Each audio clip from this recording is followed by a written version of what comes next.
Vamos a hablar con un economista, con Alfredo Blanco, sobre este tema, ¿no? Sobre el dato de la inflación que se conoció en el día de hoy, un poco para analizar, ¿no?, lo que está pasando con la economía aquí en Argentina, en el país. Ya lo recibimos. Alfredo, ¿cómo le va? Buenas noches, gracias por atendernos. ¿Qué tal? ¿Cómo estás, Flavia? Buenas noches. Bueno, acá estamos con Luciano García Tauro, colega, periodista. Bueno, su primera mirada, reflexión sobre la inflación de marzo que dio a conocer el INDEC esta tarde. Bueno, yo creo que habíamos hablado que el dato de este mes y que el gobierno lo iba a recibir con satisfacción, que no importaba si era un poquito más del 10 o un poquito menos del 10, el argumento básico iba a ser que sigue bajando la inflación. Si sigue bajando la inflación, pero a un nivel que yo creo que dije, nadie se va a poner a calcular cuánto es el 11%, en este caso anualizado, que le va a dar una cifra tremenda. Digo, el dato de inflación, si uno lo abre un poco a este dato que dio hoy. Sí, se cortó la comunicación, bueno, ya la vamos a restablecer. Allí estaba hablando Alfredo Blanco, economista, sobre, bueno, este dato que, digamos, es lo que anticipaban, ¿no? Diferentes economistas, diferentes consultoras, algunos hablaban de una inflación un poquito más alta, cercana al 12,5%, bueno, finalmente fue del 11%. ¿Tenemos de nuevo la comunicación? Hola. Sí, lo escuchamos, Alfredo. ¿Me escucha? Sí, lo escuchamos perfecto. Perdón, no sabía que se había perdido. Digo, si uno abre ese índice del 11% entre lo que son bienes y lo que son servicios, advierte que hay una diferencia importante. Los bienes crecieron un poco menos del 10%, el 9,8%, y los servicios crecieron más del 15%. ¿Y qué es lo que impacta ahí? Bueno, ahí impacta ciertas decisiones que se han tomado, que afectan obviamente a los servicios públicos, por ejemplo, y que claramente impactan sobre el índice. Otra forma de abrirlo, es decir, y de ver esto, es dividir entre aquellos precios que son estacionales, es decir, los que están afectados por la estacionalidad. En determinados momentos hay precios que aumentan todos los años. Ese precio han crecido el 11%, el 11,1%. Ahora, si uno mira el IPC núcleo, es decir, el IPC, el índice de precio de los no estacionales, entonces allí, de nuevo, está por debajo del 10%.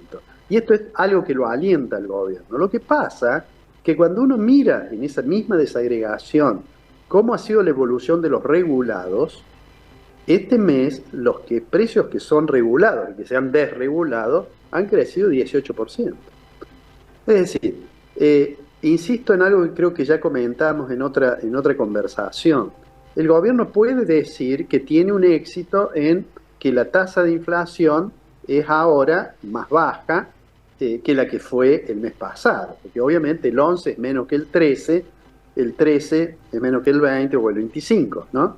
Pero la pregunta es, me parece a mí la pregunta más relevante es, ¿cuál es la sustentabilidad que puede tener el esquema de política económica como está ahora diseñado?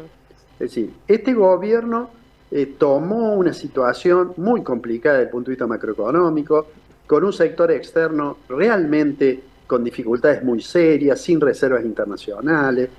Tomó además un sector público que tenía un déficit fiscal alto, producto básicamente, creo yo, de una dosis de irresponsabilidad notable del anterior ministro de Economía, que al ser candidato no hesitó en aumentar desmedidamente el déficit fiscal y a su vez con una tasa de inflación que ya venía creciendo.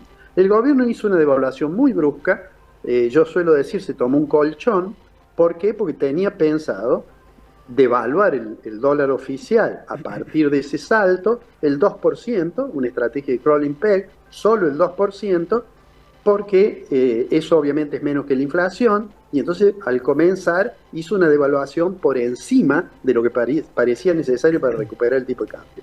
Con eso, digamos, con un ajuste del sector público realmente muy, muy fuerte, el gobierno pudo decir en enero que tenía superávit, no solo primario, sino superávit financiero, es decir, no solamente ingresos mayores a los gastos, sino que también pagando los intereses de la deuda, tenía superávit. Eso lo hizo en enero, lo hizo en febrero. Ahora, cuando uno de nuevo abre esos datos, percibe que eso ha sido básicamente sobre la base de una reducción muy fuerte de los gastos previsionales en términos reales. Es decir, las jubilaciones y las pensiones claramente por debajo de la inflación, y eso es lo que le permitió. Por eso es que hay algunos que hablan, a propósito de que el presidente mencionó muchas veces que iba a usar una motosierra, algunos empezaron a decir, bueno, en realidad está usando una licuadora. ¿Por qué? Porque está licuando esos ingresos, ¿no? Bueno, eso tiene como consecuencia algo que creo que también dijimos, me parece, en la nota anterior, tiene un impacto sobre el nivel de actividad muy fuerte. Es decir, todos los indicadores de consumo, los indicadores del nivel del índice de producción industrial, por ejemplo, que hace Ferreres, las estimaciones del estimador mensual de la actividad económica que hace el INDEC, todo ello da una contracción muy fuerte de la economía. Entonces, ahí uno debería plantearse, un buen programa económico tiene que tener, por supuesto, consistencia entre lo monetario, lo fiscal y lo cambiario. El gobierno puede decir que en materia monetaria está administrando con mucha severidad y lo que hace en materia fiscal le permite no expandir la cantidad de dinero en términos reales.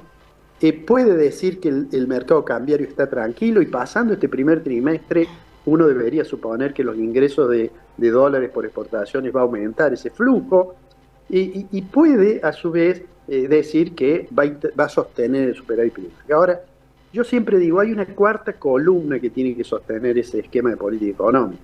Y la cuarta columna, yo diría, es una que se refiere, que es más difícil de medir, que es la tolerancia social y la capacidad para generar consensos políticos. Yo creo que el presidente no es, me parece, no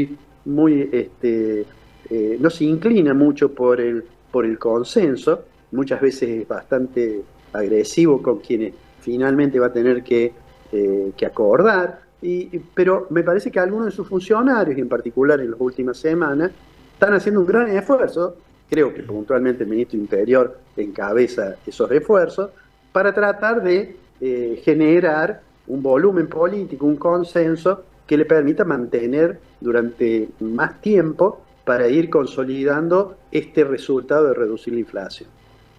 Eso, la pregunta que sigue es, hoy mucha gente, incluso en la profesión, discute si va a venir una recuperación con una V o con una U. Yo digo, a mí me parece apresurado. Si uno mira los indicadores, no estoy dando ahí una opinión, uno mira los números, bueno, no hay por ahora indicios de una recuperación. Esa discusión probablemente sea para más adelante, pero Argentina ha dado muestras muchas veces, después de programas que fueron muy severos y que cayó la demanda agregada de la economía, y la economía entró en una fase recesiva, ha dado muestras que cuando sale de allí se recupera rápidamente.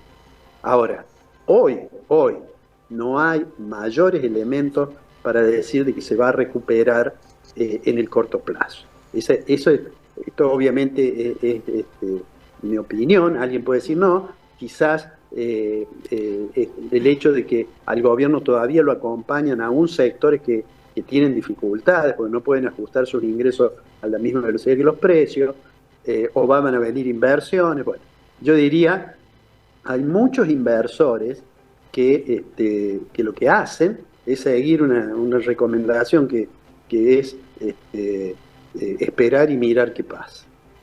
Sí, en este esperar y mirar qué pasa, bueno, hay mucha gente que está quedando en el camino, ¿no? Hay muchos trabajadores que han sido despedidos, que cumplían funciones esenciales dentro del Estado Nacional, que han quedado sin su fuente de trabajo, ¿no? Es una tragedia para ese trabajador y para toda su familia. Y más en este contexto, ¿no? de constante inflación.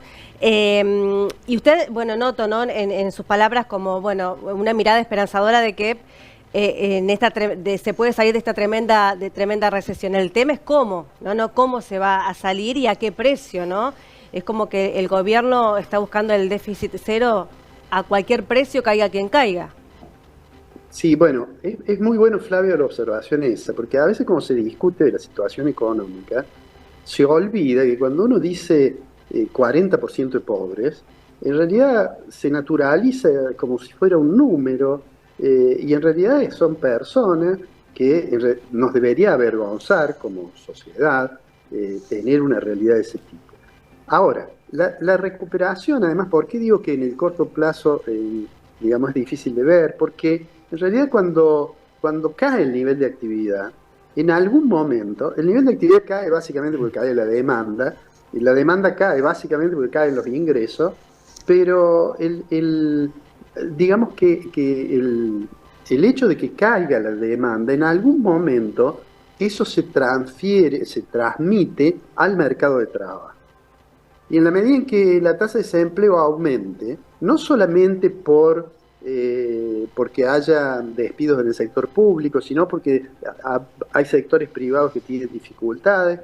Entonces, en la medida que eso ocurre, bueno, eso va a demorar mucho más la posibilidad de recuperación. De manera tal que yo supongo que el gobierno querrá, digamos, lo mejor y estará monitoreando la situación, esta situación que yo digo de tolerancia social y las dificultades que tienen muchos sectores o que no pueden ajustar sus ingresos a la velocidad que aumentan los precios, o porque están en una situación laboral en la cual existe riesgo de que pierdan el empleo. Alfredo, en este contexto que mencionás y en la búsqueda del gobierno del déficit cero para iniciar la recuperación, ¿no corre riesgo de que al no llegar a fin de mes la gente deje de pagar algunos impuestos y que haya una baja en la recaudación y termine básicamente el gobierno dando vueltas en círculos en esa búsqueda del déficit cero? Bueno, no hace falta que la gente no pague porque no pueda pagar los impuestos. Claro, el IVA. Cuando cae la demanda, los impuestos indirectos bajan. En las provincias eso es un problema, porque cae la coparticipación y porque cae, por ejemplo, el impuesto a los ingresos brutos, que son impuestos, el IVA y ingresos brutos son impuestos que son, digamos, muy correlacionados con el nivel de actividad, ¿no es cierto? Entonces eso sin lugar a dudas es un problema serio. En la medida que el nivel de actividad cae, se resiente.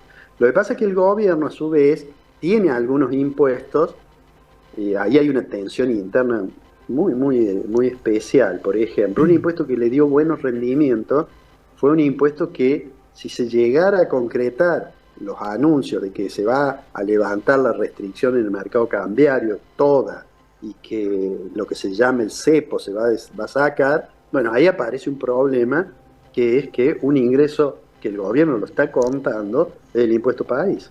Y entonces eso es difícil que el gobierno lo vaya a resolver en el corto plazo. Yo creo que el gobierno debe, supongo yo, que sobre la mesa del ministro de Economía debe estar día a día la evolución de la recaudación, día a día la evolución de los gastos, ¿no es cierto? Pero lo que sucede es que el gobierno tomó una decisión de una reducción muy drástica, digamos, del gasto, ¿no? Me parece, ha habido programas económicos así que han producido un shock y que han generado caída en el nivel de actividad, pero me parece que este debe ser uno de los más fuertes, digamos, que hay, ¿no? Uno piensa, qué sé yo, el plan de marzo del 67, el ministro Kirchner Bacena, hizo una devaluación grande, y el nivel de actividad cayó al principio, pero se recuperó más o menos rápidamente. No veo, la verdad, no veo que acá la recuperación esté demasiado cerca. Me parece que vamos, digamos, si a mí me dijeran, bueno, ¿cómo va a ser el nivel de actividad durante todo 2024? Bueno, ¿cómo vamos a terminar el año? Yo digo, la mayoría de los que hacen estimaciones, con los riesgos que significa en economía hacer estimaciones, pero la mayoría dan, por ejemplo, en la región, en América Latina, uno mira números de CEPAL, del BID, del Banco Mundial, incluso del Fondo Monetario, y se va a encontrar con que en la región hay crecimiento bajo, pero en general crecen, salvo la economía argentina. Bien. Bueno, usted es cordobés, es de la DOCTA, una de las cunas, ¿no?, de las universidades del país, uno de los polos universitarios del país. Quiero ya por último preguntarle o que usted nos haga una reflexión sobre lo que está pasando con el sistema universitario, este desfinanciamiento que hay por parte del gobierno nacional. La mayoría de las universidades del país tienen presupuesto solamente para poder funcionar hasta mitad de año. ¿Cuál es su mirada sobre esta situación? Bueno, digamos, yo soy un producto de la universidad pública. Es más, de hecho, además he sido decano de mi facultad. Y además el actual rector de nuestra universidad es de nuestra facultad. O sea que tengo una profunda preocupación. He estado antes de ayer con el rector conversando. Tengo una profunda preocupación por cómo va a evolucionar la situación de la universidad. Las universidades argentinas durante mucho tiempo han sido, yo diría, un modelo para la región, ¿no? Y lamentablemente ahora están enfrentando una situación sumamente compleja, no solamente en su tarea docente, replicar el presupuesto 2023 en términos nominales significa bajarlo en términos reales, sino que también están atravesando dificultades los institutos de investigación de las universidades. Y todos sabemos, y no hace falta ser experto en economía y desarrollo económico, para saber que hay una alta correlación entre los niveles de la educación, las investigaciones, con el desarrollo del país. Además, nuestras universidades han sido históricamente un mecanismo de movilidad social, por más que en realidad quien los financia son muchas veces, la mayoría son los que no llegan a la universidad, ¿cierto? Pero yo tengo una profunda preocupación sobre cómo va a evolucionar. Espero que quienes estén en el área de educación tomando decisiones a nivel nacional comprendan la preocupación que ha expresado el Consejo Interuniversitario, los rectores que se han reunido la semana pasada, y que, bueno, ayer me comentaba nuestro rector que él, por supuesto, él además es de ciencia económica, o sea que entiende bien los problemas presupuestarios y tiene una preocupación muy grande sobre cómo va a proceder esto. Bien, bueno, veremos finalmente qué sucede si llega el presupuesto, ojalá, para las diferentes universidades del país. Alfredo, le agradecemos muchísimo por esta comunicación, ha sido usted muy amable. No, muchas gracias a ustedes, que pasen una buena noche y buen fin de semana. Gracias, bueno, buen fin de semana para usted también.